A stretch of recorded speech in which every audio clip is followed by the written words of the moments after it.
허환구의 라디오 오늘. 여러분 안녕하십니까, 허환구입니다. 차량 호출 서비스 타다의 전 경영진이 4년 만에 대법원에서 무죄를 확정받았습니다.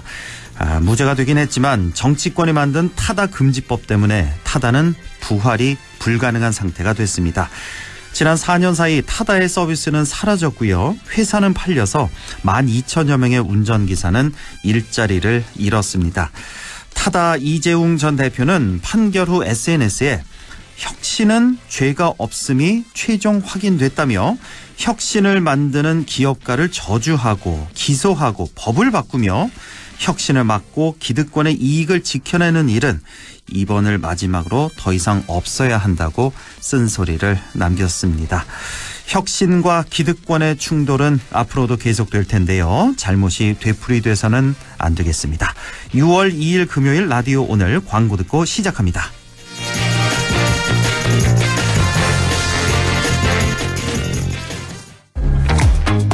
렉스턴 스포츠 쿨맨 등장. 픽업으로 누릴 수 있는 모든 순간을 완벽하게. 압도적 디자인과 세련된 인테리어, 무한한 가능성의 데크까지. 쿨맨, 세상과 사람 모두를 담다. 지금 KG 모빌리티에서 만나보세요. 네, 라디오 오늘 금요일 순서 시작합니다. 1부 한 주간의 시사 이슈 정리해보는 최진봉의 시사 포커스 바로 만나보겠고요.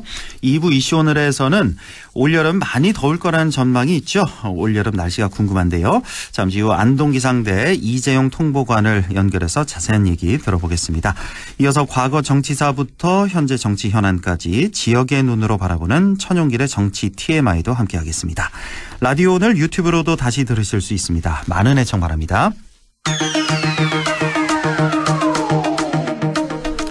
네, 최진봉의 시사포커스 오늘도 성공회대 최진봉 교수와 함께하죠. 교수님 안녕하십니까? 네, 안녕하십니까? 예, 선거관리위원회 얘기를 안 할 수가 없습니다. 지금 네. 뭐 자녀 특혜 채용 의혹 논란 계속되고 있는데 네. 가장 공정해야 될 기관에서 이게 무슨 일인가 싶은데요. 네. 전체적으로 어떻게 보셨습니까? 지금 말씀하신 것처럼 있어서는 안 될 일이 일어난 거죠. 그리고 여러 가지 의혹들이 많은 상황이기 때문에 이건 반드시 수사를 통해서 밝혀져야 된다. 그리고 이게 관행적으로 이루어졌다고 하면 이번에 이건 다 뿌리 뽑아야 됩니다. 그렇죠. 선관위가 다른 기관, 그러니까 중립성과 독립성이 중요하기 때문에 다른 기관의 감시 감독을 받지 않는 그런 조직이지 않습니까? 그러면 네. 더 청렴하게 운영을 했어야죠. 이런 식으로 직원들의 가족들을 또 자녀들 뭐 친인척들을 채용을 했다. 이거는 있어서도 안 될 일이고 회피를 했어야 한다고 저는 봅니다. 그렇죠. 심사위원으로 들어간 분들도 아는 분들이고 직장 동료고 이런 분들이 심사를 해가지고 어떻게 공정하게 이루어졌다고 말씀드릴 수 있겠어요. 네. 그러니까 저는 참담하다는 생각이 들고요. 이게 한두 건도 아니고 이게 고구마 줄기처럼 계속 나오고 있지 않습니까? 예. 저는 정말 심각한 문제다. 선관위 정말 반성해야 되고요. 국민 앞에 사죄하고 이번 기회에 이런 문화가 완전히 사라질 수 있도록 제도적으로 장치를 좀 마련할 필요가 있겠다. 이런 생각이 듭니다. 참담할 정도다라는 말씀이시고 정말 말씀하신 대로 한두 명도 아니고요. 네. 제가 기억하기로는 한 11명까지 네, 제가 뉴스 맞습니다. 봤던 기억이 나는데 혹시 더 늘진 않았나요? 그 며칠 사이에? 그 사이에는 안 늘었는데 그 사이에 이게 안 뭐 늘었고. 수사도 뭐 더 늘어날 가능성도 배제할 수 없다고 저는 생각합니다. 예, 지금도 뭐 논란이 되는 게 이 네. 감사원의 감사를 두고 지금 공방이 있는데 일단 선관위 그렇죠. 쪽에서는 감사원의 감사는 받을 수 없다. 우리는 헌법상 독립기구다 이거 아니겠습니까? 그리고 그렇죠. 대신에 네. 뭐 국회 국정조사라든지 뭐 국민권익위원회 전수조사를 받겠다. 네. 그런데요, 왜 이렇게 강하게 나올까요? 이 입장을 좀 어떻게 해석하십니까? 일단 저는 감사원의 감사가, 감사원이 감사하는 것이 가장 필요한 거냐 하는 부분에 약간 저는 의문이 있어요. 왜냐면, 그래요? 감사원보다 네. 검찰이 훨씬 수사를 더 잘합니다. 그러니까 제가 잘한다는 표현은 뭐냐면, 네. 강제권이 갖고 있어요. 감사원도 그렇죠. 자체 감사를 하고 나서 검찰이 수사를 의뢰하거든요. 예. 그러니까 지금 이제 검찰이나 경찰의 수사는 받아요. 그러니까 이게 지금 국민권익위원회 전수조사하고 국회에서도 이제 이거 검증할 거거든요. 예, 국정조사. 그리고 검찰, 경찰은 수사를 받습니다. 그러니까 감사원의 감사를 안 받는다고 해서 이게 묻혀질 거다. 저는 그렇게 생각하지 않고요. 예. 왜냐하면 아까도 말씀드렸지만 감사원은 강제 수사권은 없어요. 그러니까 감사를 하고 그리고 나서 문제가 있으면 수사를 해달라고 경찰이나 검찰에 수사 의뢰를 하거든요. 예. 근데 이제 경찰이나 검찰이 수사를 하고 있기 때문에 저는 검찰, 경찰의 수사를 받아야 된다. 그게 저는 가장 제대로 문제를 파악할 수 있는 방법이라고 생각을 합니다. 그래서 아마 이제 선관위에서 주장은 이런 것 같아요. 헌법에 보면 이제 행정기관 아니거든요, 선관위가. 네. 근데 감사원의 감사범위는 행정기관, 정부의 행정기관에 대해서 감사를 하도록 돼 있기 때문에 그 법에 어긋난다 이런 이제 얘기를 하고 있는 것 같아요. 근데 감사원의 감사를 받지 않는다고 해서 이게 묻히거나 아니면 제대로 조사가 안 될 거라고 저는 보진 않아요. 네. 검찰이나 경찰이 수사를 하면 강제 수사권을 갖고 있기 때문에 저는 더 엄격하게 할 거라고 보고요. 그래서 그거는 감사원이 감사를 안 한다고 해서 뭐가 문제가 감춰지거나 이럴 가능성은 좀 낮다고 개인적으로 생각을 합니다. 그러니까 이 선관위라는 조직이 그러니까 행정부 소속이 아니라는 거군요. 그러니까 따로 독립기구다. 그러니까 행정부 안에 있는 기관 같으면 감사원의 감사를 받아야 되는데 의무적으로. 예. 그래서 이제 못 받겠다라는 거고 뭐 감사원의 감사를 안 받는다고 해서 이 혐의들이 묻힐 것이냐. 그건 또 아니다. 전혀 아니다. 그럼요. 검찰이 더 강하게 하죠. 그렇겠죠, 당연히. 그렇게 할 거라고 저는 봅니다. 뭐 국회 국정조사라든지 뭐 권익위의 조사 이런 것도 뭐 강제력이 다 없으니까. 그렇죠. 맞습니다. 감사원도 사실은 좀 한계가 있거든요. 한계가 있죠, 아무래도. 그래서 검찰과 경찰의 강제 수사가 반드시 필요합니다. 네. 자, 그런데 이제 바로 내년이 이제 총선인데 이런 그렇습니다. 문제로 이렇게 선관위가 흔들리면 안 될 것 같습니다. 그래서 뭐 이렇게 흔들리다가 뭐 과거처럼 대통령이나 행정부의 영향력 아래 들어간다든지 이런이 절대 안 되겠고. 그렇죠. 자, 뭐 선관위가 100번 잘못하긴 했지만요. 그럼에도 선관위 독립성을 해치는 일이 있어서는 안 되겠죠. 그렇죠. 저는 이제 그 부분은 명확하게 구분해야 돼요. 그러니까 내부적 문제에 대해서 발본색원해서 문제가 있는 부분을 도려내고 바로잡는 일은 반드시 해야 됩니다. 그거는 뭐 선관위든 뭐든 어느 것도 예외가 될 수는 없어요. 그렇죠. 비리가 있다면 그건 반드시 밝혀내야 되고요. 다만 그것을 빌미로 해서 선관위의 독립성을 훼손하려는 시도를 하면 그것도 위험하다고 저는 생각합니다. 지금 선거가 1년도 안 남았어요, 총선이. 그렇습니다. 그런데 지금 뭐 여당이죠. 여당에서는 선관위원장 사퇴를 얘기한 선관위원장도 임기가 보장돼 있고 현재까지는 선관위원장이 이번 사건과 개입돼 있다고 하는 증거가 없어요. 보통 이제 인사행정은 위원장이 아니라 사무처장이 대체적으로 사무총장인지 처장인지 명확히 모르겠는데 살림은 거기서 다 하는 거거든요. 인사, 행정, 총무 이런 업무는. 그래서 제가 볼 때 선관위원장이 직접적 연관이 없을 거라고 저는 개인적으로 생각을 하는데 만약에 그게 나온다면 당연히 선관위원장은 책임을 져야 되고요. 그렇죠. 도의적 윤리적으로 국민 앞에 사과하고 관리 감독 못한 부분에서는 책임을 통감해야 돼요. 다만 그것 때문에 선관위원장을 바꾸게 되면 선관위원장 인선하는 과정 또 누가 들어오냐 문제 때문에 선거의 중립성에 상당히 큰 의심을 받게 됩니다. 그래서 지금 상황의 선관위원장을 교체하는 카드는 저는 그렇게 바람직하지 않다고 생각해요. 그래서 그런 부분들이 아까도 말씀드렸지만 선관위에 부패가 있다면 도려내고 반드시 바로잡아야 되지만 이것이 어떤 정치 권력의 선관위 장악이라는 쪽으로 가는 의심을 받는 그런 일들까지 연계되는 것은 상당히 위험한 거다. 저는 그렇게 생각을 합니다. 지금 노태학 선관위원장이 그러니까 문재인 정권에서 임명된 인사죠. 그렇죠. 뭐 맞습니다. 그래서 그런지 몰라도 지금 여당은 사퇴하라고 공세를 취하고 그렇게 얘기하고 있죠. 야당은 뭐 아직은 아니다. 그렇고. 그나저나 이 노태학 선관위원장이 취임한 이후에 이런 의혹들이 불거진 건 아니죠. 지금 여태까지 아니에요. 지금 불거진 의혹들이 맞습니다. 취임 이전에 있었던 일들이니까 일단 조금 더 봐야 되겠다라는 말씀이시고. 자, 이 노동자들의 집회 시위에 대한 경찰의 진압 대응. 자, 이래도 되나 싶을 정도로 갑자기 이렇게 강력해져서요. 아마 우리 청취자 여러분들 다 보셨을 텐데 한국노총 간부가 그 막루 위에서 경찰 진압 과정에서 머리를 크게 다치기, 뭐 유혈이 낭자한 그런 모습, 다 보셨을 텐데. 이거 좀 너무 과잉 진압 아닌가요? 과잉 진압이죠. 저는 그래서 예, 우리나라가 이 민주주의가 20년 정도 후퇴하는 것처럼 느껴졌어요. 저는 그걸 보면서 예전에 그런 경우가 많이 있었잖아요. 우리 앵커도 잘 그렇습니다. 아시겠지만 예전에 노동자들 또는 집회 시위하는 사람 탄압하면서 곤봉으로 때리고 이래가지고 막 피 흘리고 이런 부분들 그리고 뭐 사진 중에 그 미국에서 총기를 소유한 사람들을 진압할 때 하는 방식이 있지 않습니까? 아 그때 왜 한창 블랙 라이브스 매터인가요? 그 운동 일었던 경찰이 뒷목을 꽉 누르고 맞습니다. 그래가지고 숨이 막혀가지고 사망한 일이었거든요. 그런 진압 방식이 이번에 이루어졌어요. 우리나라에서. 그래서 저는 이렇게까지 할 문제인가 이게.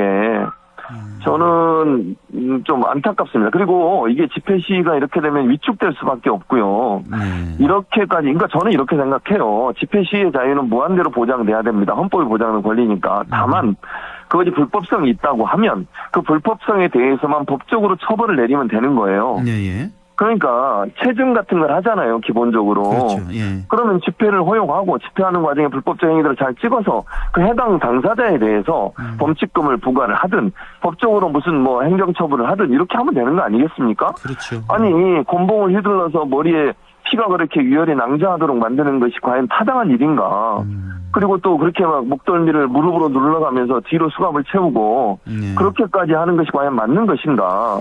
저는 아니라고 생각하거든요. 좋습니다. 그래서 잘못한 일이 있거나 불법적인 요소가 있다면 거기에 대해서 처벌을 하면 되는 거예요. 그것도 법에 어디에 뭐 머리를 그렇게 때려서 피가 나올 만큼 그렇게 강제진압하라고 돼 있나요? 저는 그렇게 생각하지 않습니다. 불법에 행위하면 거기에 대해서 뭐 구류를 하든 뭐 법원에 넘기든 그렇게 할 수 있는 거잖아요. 그렇게 하면 되는 문제를 그렇게까지 곤봉으로 때리고 막 이렇게 목덜미를 누르고 이런 방식으로 강압적인 진압을 하는 것이 과연 맞는 것인지 거기에다가 최근에는 캡사이신을 다시 사용하겠다고 하는 얘기까지 나오고 있지 않습니까 지금? 이 캡사이신이 우리가 알고 있는 그 뭐 최루탄 비슷한 뭐 그런 거죠, 그러니까. 그렇죠. 그런 비슷한 거예요. 그러니까 그러니까 고추 성분이 들어있어서 눈이 맵게 만드는 거거든요. 그러니까 최루탄도 거의 비슷하죠, 그렇게. 근데 그런 거를 예전에 다 없어진 거고 살수차도 문재인 정부 때 다 폐기했거든요. 왜냐하면 그 박남기 농민 잘 아시는 것처럼 그 살수에 직수에 맞아가지고 결국 사망에 이르게 된 거 아니겠습니까? 그거 없앤 거를 다시 또 만지작거리고 있어요 지금. 아니 지금 이 21세기 민주주의 사회 그리고 대통령도 자유를 외치고 아니 대통령께서 문재인 전 대통령 사죄에서 집회하는 사람들 24시간 그렇게 주민들을 괴롭혀가 주민들이 제발 좀 통제 좀 해달라고 얘기했는데도 그때 뭐라 그러셨습니까? 아니 집회의 자유가 보장돼 있고 대통령실 100m 근처에서 집회할 수 있게 돼 있는데 어떻게 할 수 없는 거 아니냐 이런 식으로 말씀하셨었잖아요. 근데 왜 이렇게 입장을 바꾸셔가지고 갑자기 집회 시위에 대해서 이렇게 강경한 모드로 가는지 저는 좀 이해가 안 됩니다. 20-30년 전으로 돌아가고 있다라는 말씀이시고 이재명 대표도 한마디 했네요. 뭐 야만의 시대, 폭력의 시대가 도래할까 지금 걱정된다.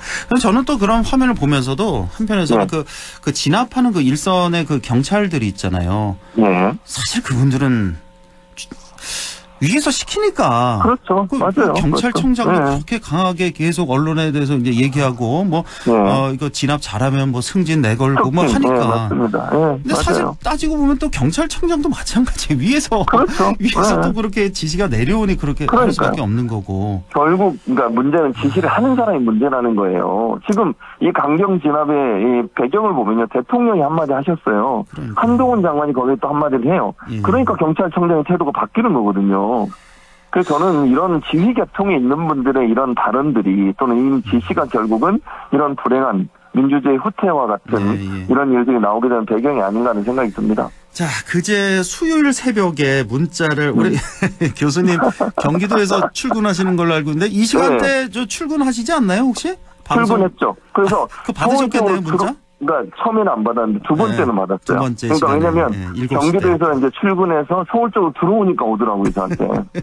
이건 뭐 방송 보니까 뭐 굉장한 소동이 있었다, 우왕좌왕했다 하는데 자, 참 이걸 또 어떻게 또 얘기가 또 오늘 보니까 또 계속 얘기가 나오는 게.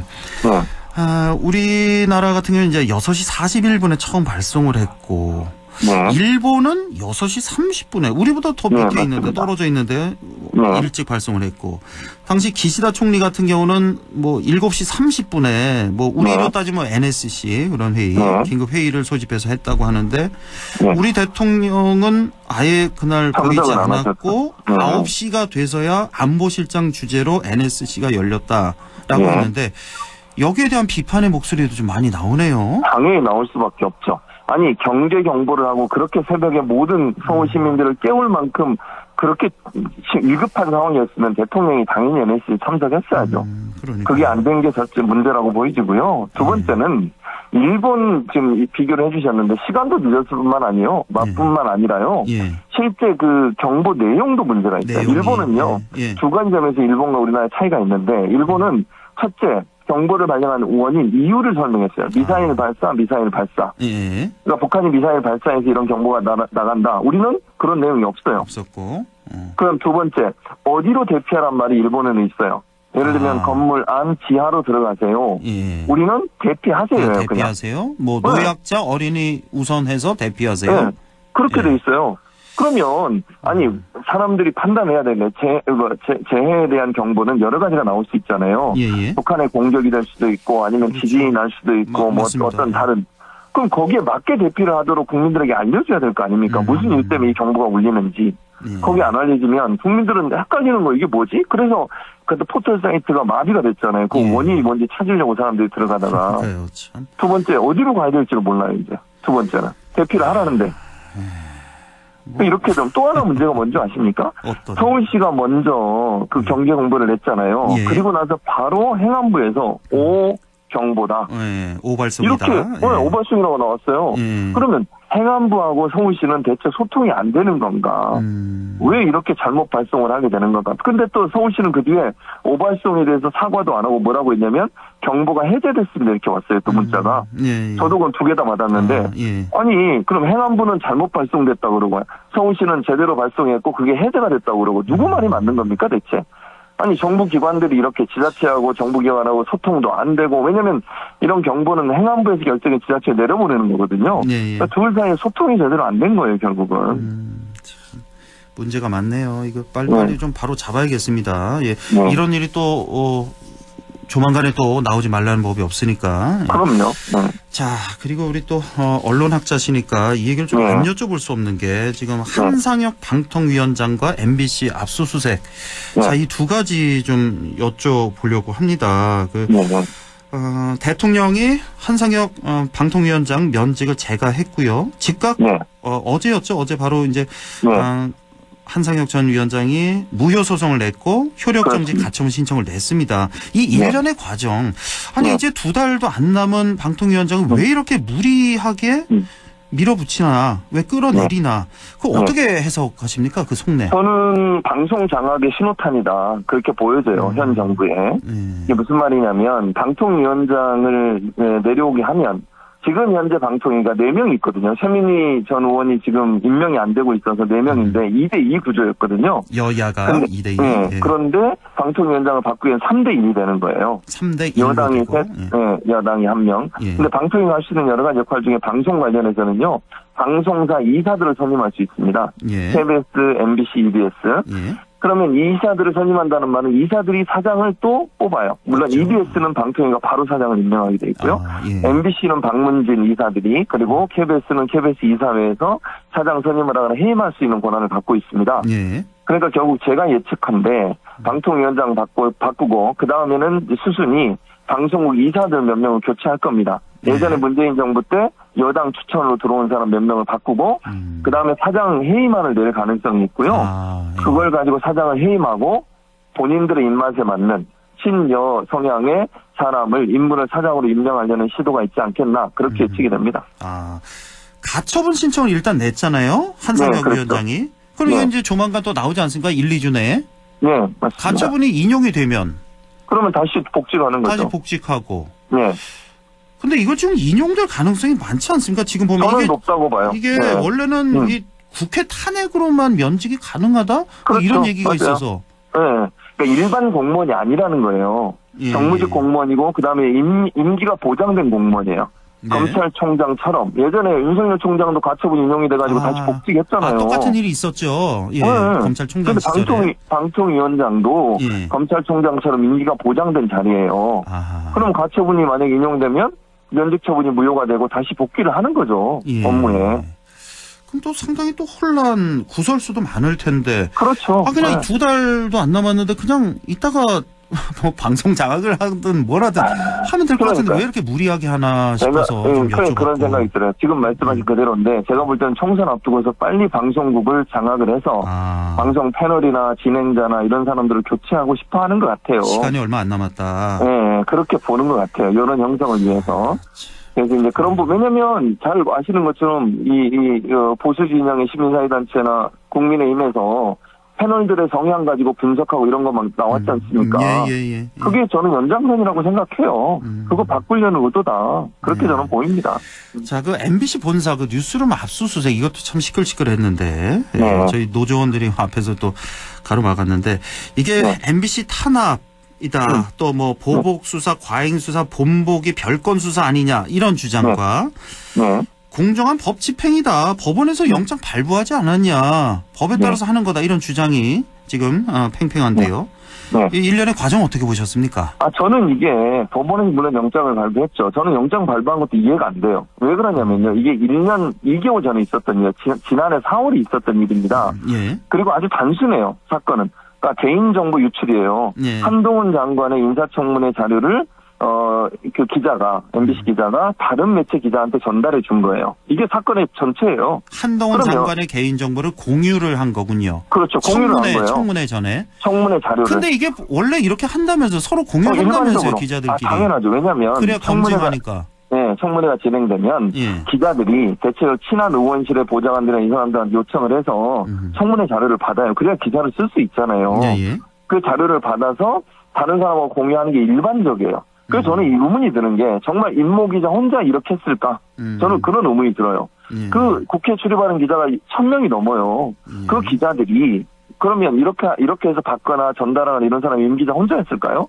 저는 그렇게 보이지 않고요. 그런데 왜 임 기자만 꼭 집어서 이렇게 하는지도 이해가 안 되고 또 하나는 아까 말씀드린 것처럼 단순히 전달하는 것은 그때 일회성으로 끝난 거예요. 작년, 그러니까 1년 2개월 전에.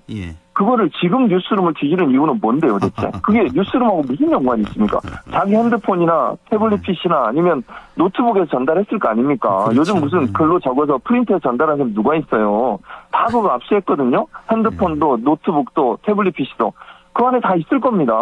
근데 그거를 지금 와서 뉴스룸에 무슨 증거가 남아있다고 뉴스룸에 들어가는 겁니까, 대체? 그래서 100번 양보해서 그래서 이 기자를 뭐 신체 수색했고 자택 수색했고 국회 사무처도 압수수색했잖아요. 그랬죠. 그러니까 100번 양보해서 여기까지 이해한다 쳐요. 한동훈 장관을 건드렸으니까 그렇죠. 정보를 유출했으니까.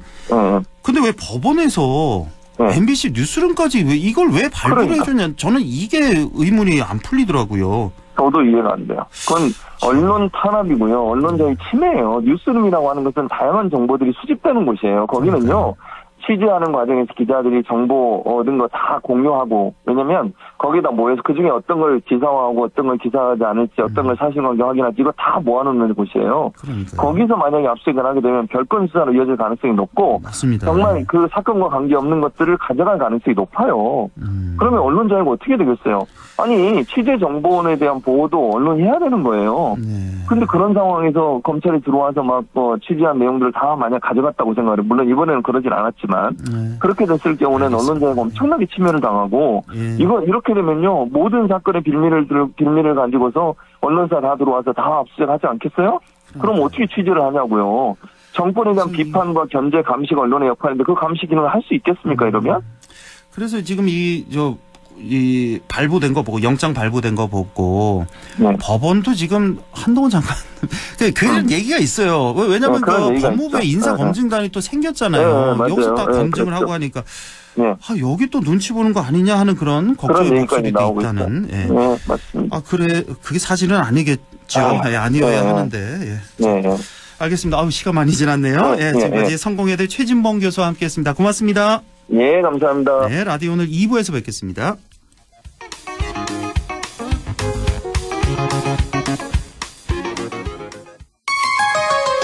MBC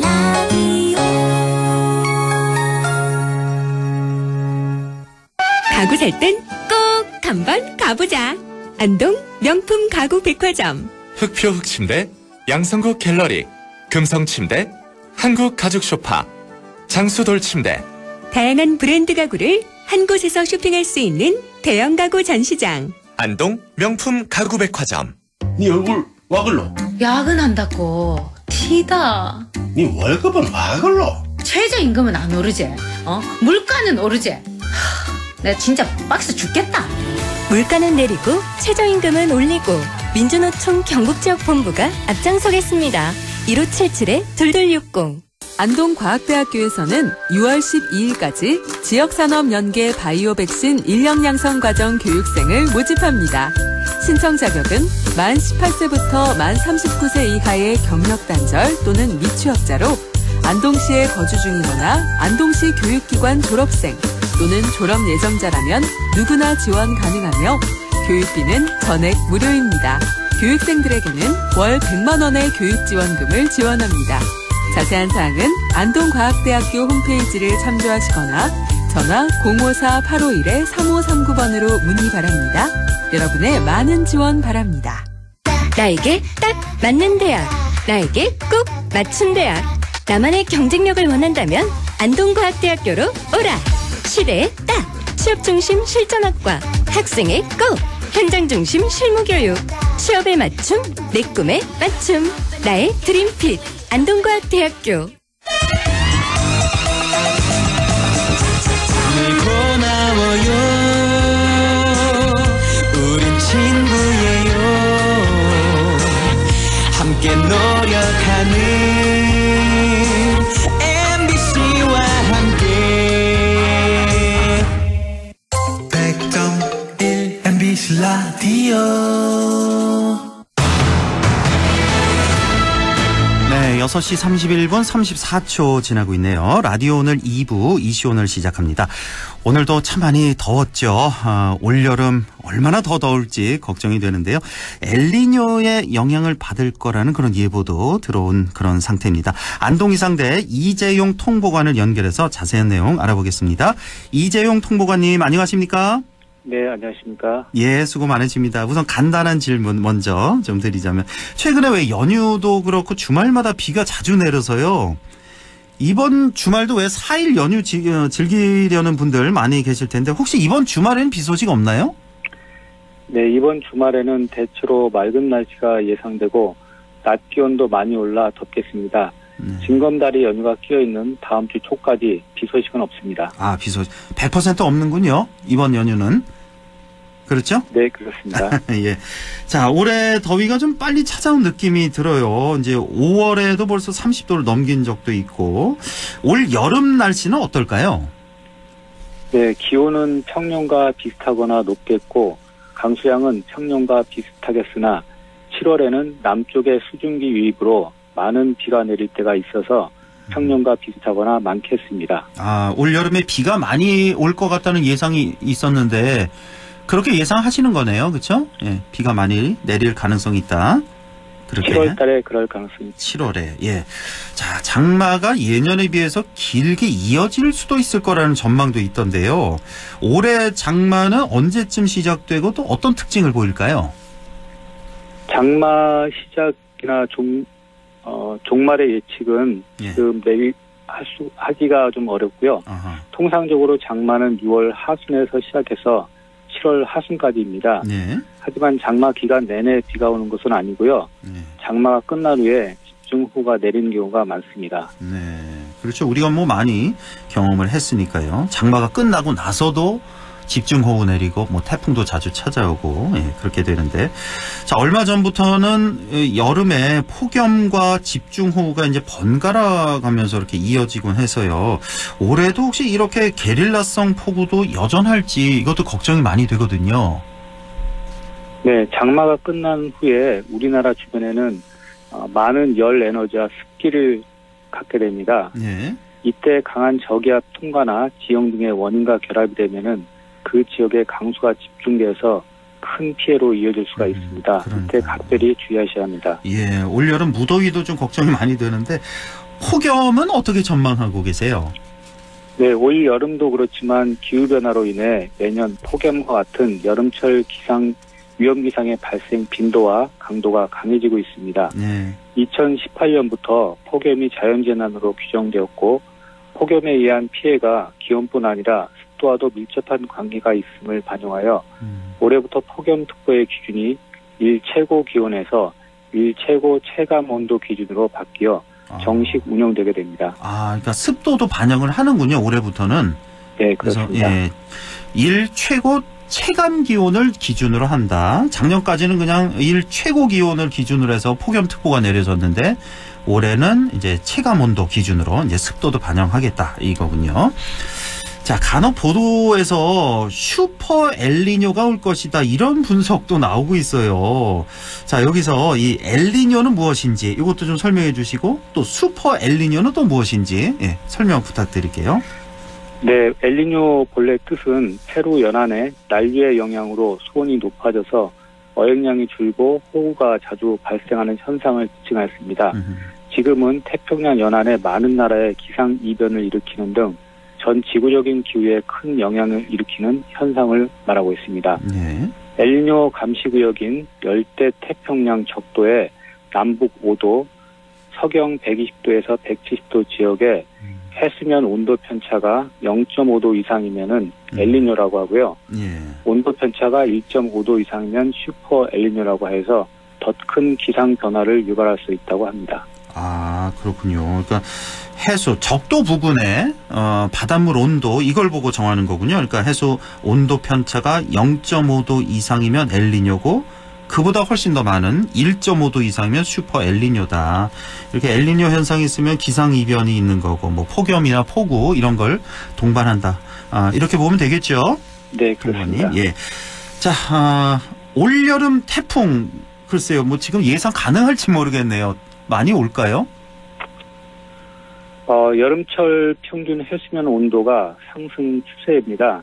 그래서 최근 발생 경향이 우리나라에 5개 정도 여름철에 영향을 주었는데요. 올해도 그 정도로 예상을 하고 있습니다. 현재까지는 예상이 한 5개 정도 올 것 같다는 말씀이시고. 자, 마지막으로 올여름 기상과 관련해서 뭐 주의나 당부 말씀이 있으면 좀 전해 주시죠. 네, 시간당 50mm, 3시간에 90mm와 같은 극한 호우 시 인명피해 예방을 위해 기상청에서는 읍면동 단위로 위험지역 주민에게 직접 재난 문자를 발송합니다. 올해는 수도권 지역에서 시범 운영을 하고 내년부터 전국으로 확대할 예정입니다. 여름철에는 어느 계절보다 호우, 태풍, 폭염 등 악기상으로 인한 위험에 노출되어 있습니다. 개인 건강 관리와 더불어 재산 피해를 입지 않도록 항시 최신의 기상 정보를 확인해 주시기 바랍니다. 네. 자, 올여름 날씨를 좀 전망해 봤습니다. 큰 자연재해 없이 좀 무사히 그렇게 잘 지나갔으면 좋겠네요. 자, 지금까지 안동기상대 이재용 통보관과 함께 했습니다. 고맙습니다. 감사합니다. 라디오 오늘에서는 청취자 여러분의 참여를 기다리고 있습니다. 우리 지역에서 발생한 사건 사고 소식이나 함께 토론하고 싶은 내용을 안동 MBC 홈페이지 라디오 오늘 게시판에 올려주시기 바랍니다. 전화와 문자 참여도 하실 수 있습니다. 전화는 851국에 7191번, 문자는 샵 0913번으로 보내주시면 됩니다. 문자는 단문 50원, 장문 100원의 정보 이용료가 있습니다. 여러분의 많은 참여 바랍니다.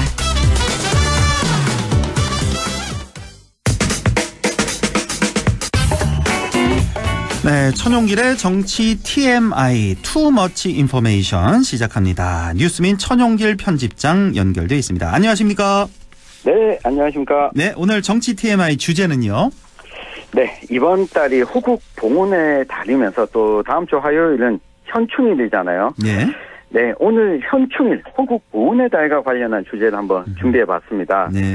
먼저 올해 현충일이면 대통령이 국립현충원을 방문해서 추념사를 하는데 윤석열 대통령은 올해 어떤 추념사를 할까 예측을 한번 해봤습니다. 그래요? 예측 가능한가요?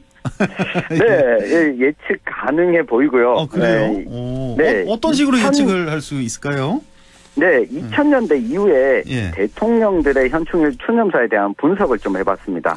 네, 현충일 추념사 전문을 구할 수 있는 시기 2000년부터 잡고서 이 대통령 취임 첫 해 어떤 내용으로 추념사를 했는지 뜯어봤거든요. 예. 이 전문을 형태소 단위로 쪼개서 의미 있는 단어들만 출연의 과정을 거친 다음에 빈도를 뽑아냈습니다. 예. 5번 이상 언급한 단어를 추려봤는데 역대 대통령들 사이에 좀 의미 있는 차이가 발견됐거든요. 그래요? 네, 모든 대통령에게서 나타나는 공통적인 단어는 이 국민. 이거는 뭐 10번 이상 공통적으로 나타났는데 예. 이 특정한 대통령만 쓰는 단어, 특정한 대통령만 쓰지 않는 단어, 이걸 통해서 이 정치적 의미도 찾을 수 있고 올해도 이 윤석열 대통령이 어떤 메시지를 낼지도 이 추정이 가능했습니다. 아이고, 예. 고생 많으셨네요. 네. 그러니까 국민이란 단어를 제일 많이 썼군요. 역대 대통령이 다 공통적으로 맞습니다. 10번 이상 이 네. 현충일 추념사에서 언급을 했다라는 건데, 자, 그러면 윤석열 현 대통령 네. 작년에 왜 취임 이후 곧바로 이제 현충일 기념 추념식이 있었잖아요. 네. 이걸 좀 분석해 보면 재밌을 것 같은데요. 어떤 특징이 있었는지. 네, 일단 윤석열 대통령은 작년에 국민이라고 하는 단어를 12번, 국가와 우리를 7번, 여러분과 지키다를 6번 썼고요. 이 자유와 영웅을 5번 썼습니다. 자유와 영웅. 자유를 많이 쓰시잖아요, 항상. 네. 이게 그 문재인, 박근혜, 이명박, 노무현 전 대통령과 비교를 해보니까 좀 더 두드러지게 나타났는데요. 직전 대통령들, 제가 언급했던 대통령들은 이 자유라고 한 단어를 5번 이상 쓴 전직 대통령이 박근혜 전 대통령밖에 없었습니다. 아, 그래요? 네. 그리고 이거는 윤석열 대통령이 유의하다고 볼 수 있는데 영웅을 5번 이상 언급한 대통령은 윤석열 대통령이 유일했습니다. 아, 그래요? 네. 뭐 윤석열 대통령이 자유라는 단어를 워낙 또 애정하다 보니까 여기서도 또 확인할 수 있었고요. 이 박근혜 전 대통령의 경우에는 발전이라고 하는 단어가 유일하게 또 5차례 이상 등장했고 이명박 전 대통령은 역사가 5번 등장했고요. 노무현 전 대통령은 평화와 경제가 7번씩 유일하게 등장한 특징이 있었습니다. 예. 이 당대 시대 상황을 우리 국가 기념일에도 좀 추념사에서 확인할 수가 있다는 건데 올해도 이러면 예측이 가능하지 않을까 싶습니다. 올해 추념사에서도 자유와 영웅이라는 단어가 가장 좀 두드러지게 많이 등장할 것으로 예상됩니다. 자유와 영웅. 이게 많이 나오지 않을까. 뭐 국민 뭐 이런 거는 당연히 많이 나오는 거고 애국 이런 거는 이거 말고 특별히 좀 자유 영웅이 많이 나오지 않을까 이런 예측을 좀 하신 거고.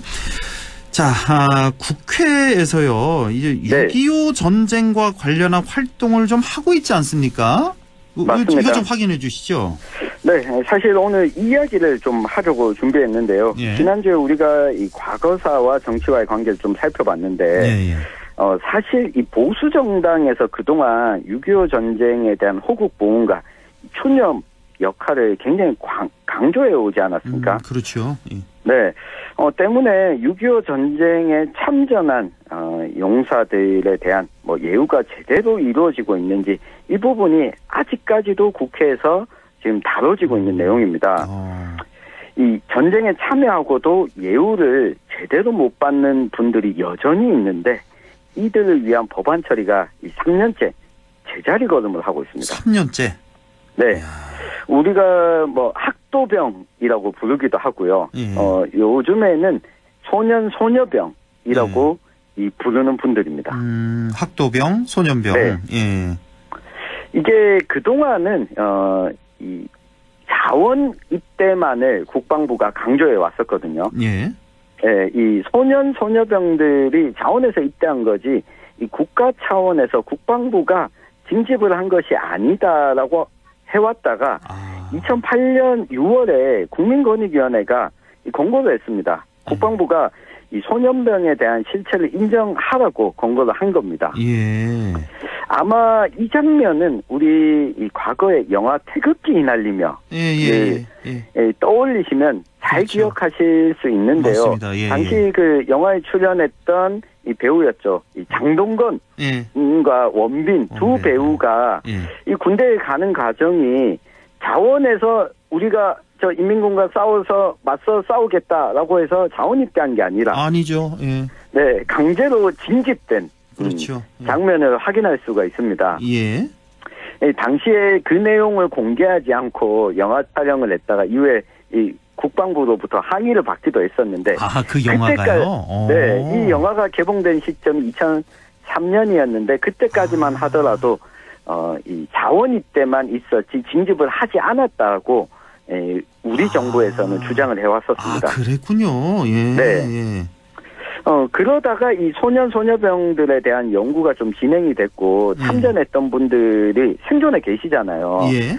이분들의 증언도 있게 되면서 이분들에 대한 예우를 좀 해줘야 된다. 예, 참전 유공자로는 인정을 받으신 분들이 계십니다. 네.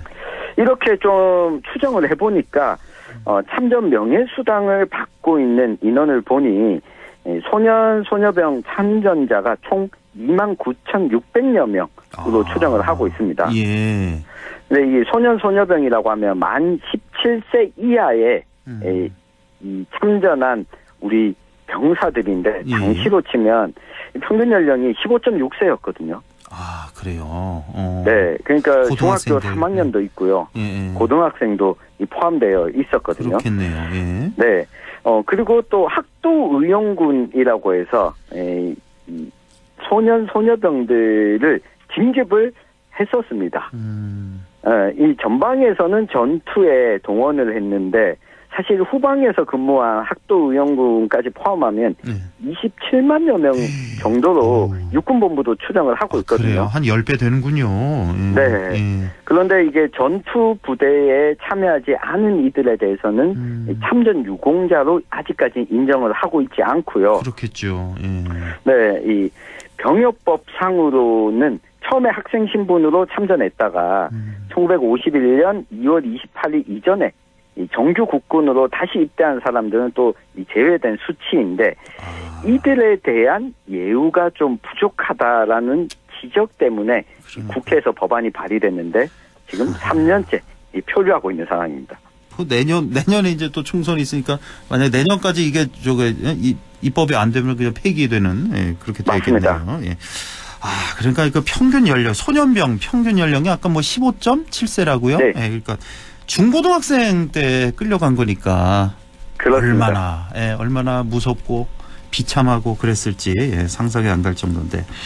자, 이렇게 소년병에 대한 예우가 제대로 이루어지지 않고 있다는 이런 말씀을 주셨는데 참전 유공자는 또 그만큼 예우를 하고 있는 거 아닌가요? 네, 뭐 참전 유공자로 인정을 받은 분들에 대해서는 유공자에 대한 예우들을 하고 있습니다.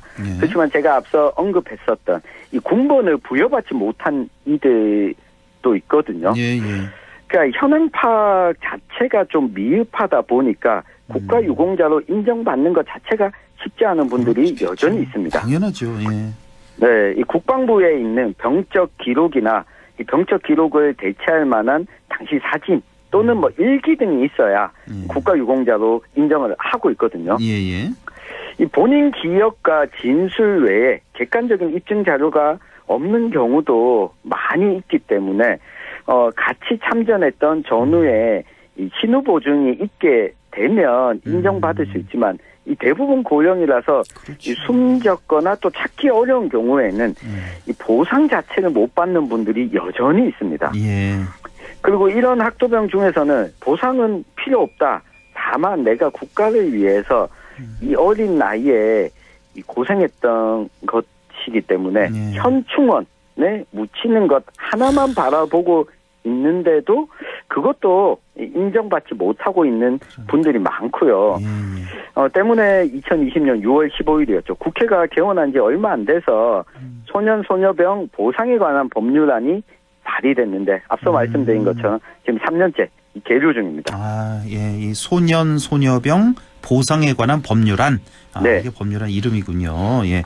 자, 이렇게 아직도 지금 이제 3년째 계류 중, 또 올해를 넘겨 4년, 이제 총선이니까 이게 회기가 지나면 자동 폐기잖아요, 모든 법안이. 맞습니다. 내년 총선 전에 통과가 되지 않으면 자동 폐기가 됩니다. 이게 왜 이렇게 통과가 안 되죠? 네, 그래서 제가 이 법안을 발의했던 대구 지역에 있는 강대식 국회의원과 또 국회 회의록을 살펴보고 취재를 좀 해봤는데요. 예. 회의록을 보니까 이 보상에 관한 법률이라고 하는 법안 명칭을 이 국방부가 조금 문제를 삼고 있었습니다. 이 소년 소녀병 징집은 이 첫째 이 징발에 관한 특별 조치령, 이 법령을 통해서 징집했기 때문에 이 법안에 있는 부당한 징집이라는 표현은 적절하지 않다라고 국회 이 소위원회 심사 자리에 나와서 국방부 차관이 이런 답변을 했고요. 그리고 보상금이라고 하는 표현은 마치 우리가 뭔가 국가가 잘못한 게 있어서 지급하는 것 같은 뉘앙스가 있다. 이 보상금이 아니라 위로금이라고 수정을 해야 된다라고 국방부 차원에서 입장을 밝힌 겁니다. 그리고 이 소년 소녀병들에 대한 예우 중에 또 한 가지가 어린 나이에 입대했다는 것이 그것 자체로 특별한 희생이라고 봐야 된다라고 하는 이 법률안 내용이 포함되어 있는데 이 부분과 관련해서도 이 기재부 쪽에서 좀 이 반대 입장을 냈습니다. 그래요? 네, 보훈체계 안에 특별한 희생과 공헌도에 따라 보상을 하는데 이걸 만약에 특별한 희생이라고 해버리면 이 보상의 수위 자체를 높여야 되는데 다른 유공자들과 형평성 문제가 있다라고 하는 문제를 지적을 했고요. 또 예산안 협의가 아직까지 이루어지지 않았다라는 답변을 하기도 했거든요.